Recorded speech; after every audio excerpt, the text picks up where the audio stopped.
Yora Cash wagura inka.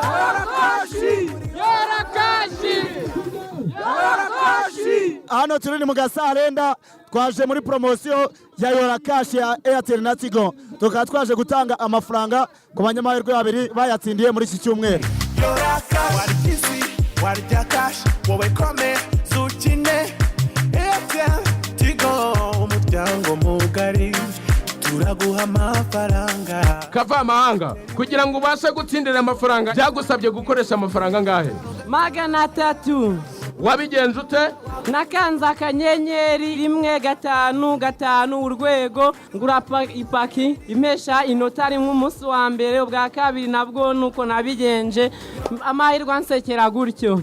Bivuze ngo ubonye 500 wakuye ku mafaranga 300 cyane rwose. Shora wunguke hanyuma ugira gute uyora Cash hamwe na Airtel Tigo. Urumva umerewe gute kuri uyu munsi?